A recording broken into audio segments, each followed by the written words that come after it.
विज्ञान केवल प्रयोगशालाओं तक सीमित नहीं होता, बल्कि न्याय की राह को भी रोशन करता है। कल्पना कीजिए कि कोई अपराधी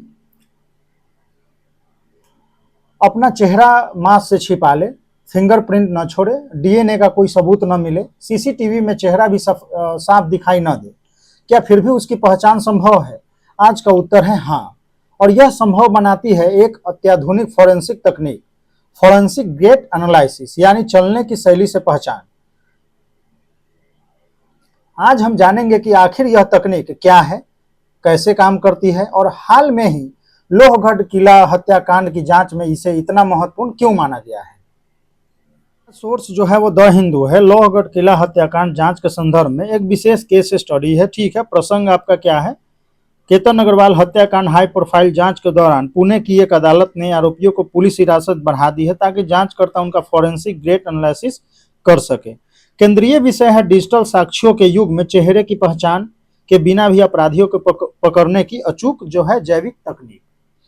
ठीक है, तो क्या आपने कभी सोचा है कि दुनिया में करोड़ों लोग चलते हैं, लेकिन क्या दो लोगों के चलने का तरीका बिल्कुल एक जैसा हो सकता है? वैज्ञानिकों का उत्तर है नहीं।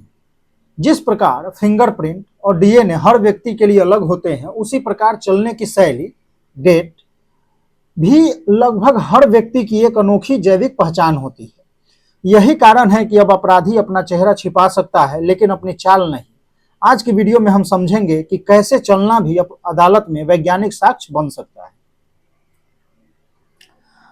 फोरेंसिक गेट एनालिसिस अपराध विज्ञान का एक नया अध्याय है। हर कदम एक कहानी कहता है, विज्ञान उसे पढ़ना जानता है। हाल ही में लोहगढ़ किले के केतन अग्रवाल हत्याकांड की जांच के दौरान पुणे की अदालत ने आरोपियों को फोरेंसिक गेट एनालिसिस की अनुमति दी है। और इसमें महत्वपूर्ण क्या है कि आधुनिक जो है अपराध विज्ञान केवल डीएनए, फिंगरप्रिंट्स और फेशियल रिकॉग्निशन तक सीमित नहीं है। और मानव शरीर की प्रकृति चाल भी जो है अपराधी की पहचान का वैज्ञानिक आधार बनती है। और वैज्ञानिकों ने और इसे देखा जाए तो डिजिटल युग में तकनीक जो है जांच एजेंसी के लिए नई जो है शक्ति बनकर उभरी है। अब ये गेट एनालिसिस क्या है?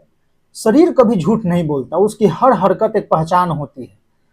गेट एनालिसिस का अर्थ है कि किसी व्यक्ति को चलने, कूदने, दौड़ने के तरीके का एक व्यवस्थित जो है वैज्ञानिक अध्ययन, जिसमें हम ये देखते हैं कि मस्तिष्क, तंत्रिका तंत्र, मांसपेशियां, हड्डियां, जोड़ आपस में किस प्रकार तालमेल बनाकर शरीर को आगे बढ़ाते हैं। इसी समन्वय से हर व्यक्ति की एक बायो जो है केमिकल सिग्नेचर बनती है, और यही उसकी प्राकृतिक पहचान होती है। तो बायोकेमिकल जो है ब्रेकडाउन, और इसमें जो है तंत्रिका तंत्र का जो है हड्डियों, मांसपेशी, जोड़ों के साथ कैसे तालमेल बिठाता है। मैकेनिकल सिग्नेचर की हम बात करते हैं तो हर व्यक्ति की अत्यंत विशिष्ट और अद्वितीय पहचान छोड़ता है, जिसे आसानी से ये बदला नहीं जा सकता है। ठीक है, गेट साइकिल की अगर हम कार्य प्रणाली की और चक्र की बात अगर करते हैं तो आप ये बोल सकते हैं कि हर यात्रा एक कदम से शुरू होती है और विज्ञान उसी कदम को मापता है।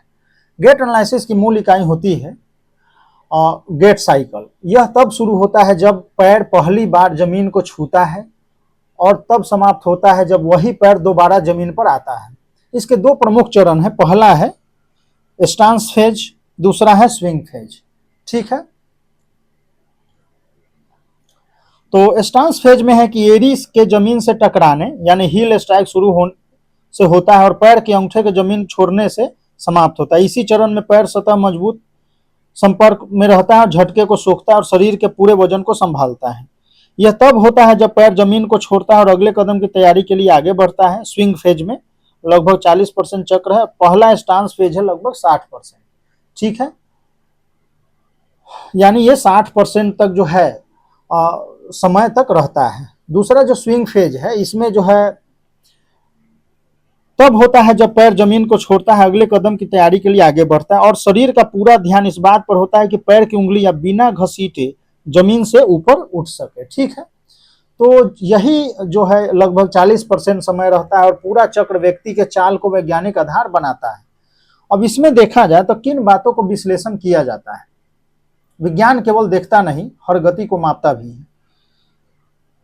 स्थानिक बनाम समय आधारित गतिकी, तो देखिए, एक सटीक और वैज्ञानिक प्रोफाइल बनाने के लिए विशेष गति के 2 आयामों का विश्लेषण होता है, स्थानिक पैरामीटर, अस्थायी पैरामीटर। ठीक है, तो इसमें बोल सकते हैं कि स्थानिक में एक कदम की लंबाई हो गया, स्ट्राइक की लंबाई, चलने के आधार के चौड़ाई, पैर के अंगूठे के कोण को मापा जाता है। उद्देश्य है कि व्यक्ति के संतुलन, मुद्रा और चलने की समरूपता का आकलन होता है। अस्थायी वाले में हम क्या करते हैं कि प्रति मिनट कदम, चलने की गति, डबल सपोर्ट समय को रिकॉर्ड किया जाता है और चलने की लय, स्थिरता और गति की दक्षता का मूल्यांकन होता है। यानी पहला बोल सकते हैं कि स्टेप लेंथ, स्ट्राइड लेंथ, चलने की चौड़ाई और पैर का कोण, और इनसे व्यक्ति का संतुलन और बॉडी पोस्चर को मापा जाता है। और जो दूसरा टेम्पोरल पैरामीटर्स है, जिसमें अस्थायी पैरामीटर आप बोल सकते हैं, तो प्रति मिनट कदम, चलने की गति, double support time, walking rhythm, और इन सब से व्यक्ति की चाल की स्थिरता और गति का मूल्यांकन किया जाता है। इन्हीं संकेतकों से हर व्यक्ति की विशिष्ट पहचान तैयार होती है। तो आधुनिक जो तकनीकें हैं वो कैसे मदद करती हैं, ये हम समझते हैं।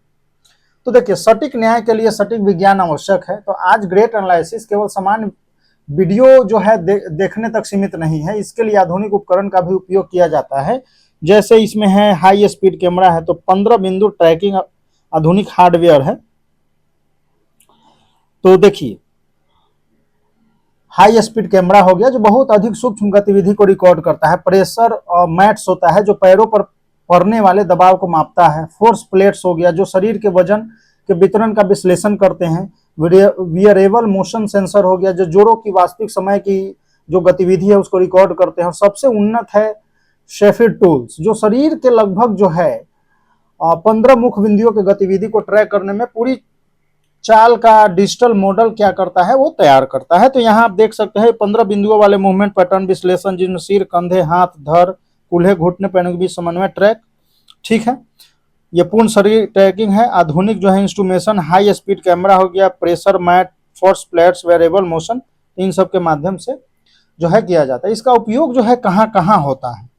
ठीक है, देखिए, एक तकनीक जो है जितनी बहुआयामी होती है उसका प्रभाव उतना ही व्यापक होता है। तो सबसे पहला क्षेत्र है फॉरेंसिक साइंस और अपराध विज्ञान। ठीक है, तो सीसीटीवी फुटेज संदिग्धों की पहचान करने में मदद करता है। मास्क, हेलमेट हो गया, अंधेरे, खराब कैमरा एंगल, चेहरा दिखाई न देना, तभी लंगड़ाहट, स्ट्राइड की लंबाई, विशिष्ट बॉडी पोस्चर से अपराधी की पहचान सुनिश्चित की जा सकती है। नैदानिक निदान की अगर हम बात करते हैं स्वास्थ्य सेवा की, तो पार्किंसन रोग, stroke, cerebral palsy, dementia, orthopaedics विकारों की शुरुआत निदान में सहायक। पुनर्वास के दौरान मरीज के सुधार निगरानी करता है। और यहीं पर खेल बायो मैकेनिक्स की हम बात करते हैं, तो एथलेटिक जो है और दौड़ने की दक्षता में सुधार करने, चोट के जोखिम को कम करने, उनको पैरों की बनावट के अनुसार अनुकूलित जूते डिजाइन करने में मदद करता है। ठीक है, तो आप यहाँ से ये बोल सकते हैं कि जो फॉरेंसिक साइंस है उसमें सीसीटीवी में चेहरा दिखाई नहीं देता, तब केवल चाल के आधार पर संदिग्धों की पहचान की जा सकती है। दूसरा है हेल्थ केयर, पार्किंसन डिजीज है, स्ट्रोक है, सेरेब्रल पाल्सी है, डिमेंशिया है। तो अन्य न्यूरोलॉजिकल जो रोग की शुरुआत में पहचान और इन सब तकनीकों में अधिक उपयोगी है। तीसरा है स्पोर्ट्स बायो मैकेनिक्स, तो एथलीट जो है अपना रनिंग एफिशिएंसी बढ़ाना है, चोट से बचना, बेहतर प्रदर्शन, इन सब का उपयोग किया जाता है। यानी एक ही तकनीक न्याय, चिकित्सा और खेल तीनों क्षेत्रों में क्रांति ला रही है। ठीक है, तो यहाँ पे हम बोल सकते हैं जो है अनुकूलित जूते इस पे डिजाइन करने में मदद होती है। तो अनुकूलित जूते पे जो है एक जो है रवीश कुमार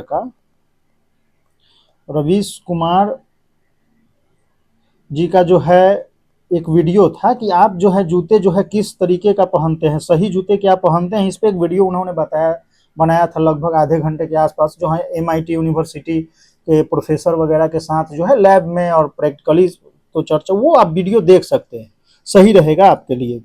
ठीक है, तो कंक्लूजन और इनके साक्ष्यों के भविष्य के अब निष्कर्ष की हम बात करते हैं। तो देखिए, अचूक जैविक प्रमाण है, यानी gait analysis digital video footage जैविक साक्ष्यों के बीच कड़ी जोड़ता है। कानूनी मान्यता, तो पुणे कोर्ट के हालिया फैसले से स्पष्ट है कि फॉरेंसिक गेट एनालिसिस को आधुनिक कानून प्रवर्तन के और न्याय प्रणाली में वैज्ञानिक रूप से मान्य और अनिवार्य उपकरण में स्वीकारा जा रहा है। एक अपराधी अपने कपड़े बदल सकता है, निष्कर्ष में चेहरा छिपा सकता है, लेकिन अपने चलने के अंतर्निहित बायो मैकेनिकल सिग्नेचर या छिपाना या बदलना लगभग जो है असंभव है। तो ये सब चीजें हैं, इसको आप देखेंगे, करेंगे तो फाइनली यही है कि अपराधी अपना चेहरा बदल सकता है लेकिन अपनी प्रकृति चाल नहीं बदल। तो यहाँ पर फोरेंसिक गेट एनालिसिस भविष्य की अपराध जांच का एक महत्वपूर्ण वैज्ञानिक उपकरण बनता जा रहा है। तो जहां फेशियल रिकॉग्निशन असफल हो जाए, जहां ग्रेट एनालिसिस जांच की नई दिशा देता है। तो हाल ही में पुणे कोर्ट द्वारा इसकी अनुमति यह दर्शाती है कि भारतीय न्याय प्रणाली अब जो आधुनिक वैज्ञानिक साक्ष्य है उसको तेजी से स्वीकार कर रहे हैं। ठीक है, तो इसमें जो है यूपीएससी के दृष्टिकोण से अगर देखें तो इसमें कुछ forensic science, internal security, artificial intelligence, digital evidence and criminal justice system हो गया, साइबर स्मार्ट पुलिसिंग, तो इन सब आप वर्ड को यूज कर सकते हैं। ठीक है, कमेंट में आप बता सकते हैं कि क्या भविष्य में डीएनए और फिंगरप्रिंट की तरह ग्रेट एनालिसिस भी अदालतों में एक नियमित और निर्णायक साक्ष्य बन सकता है। मिलते हैं यूपीएससी करंट अफेयर्स एनालिसिस के साथ नेक्स्ट वीडियो में। धन्यवाद।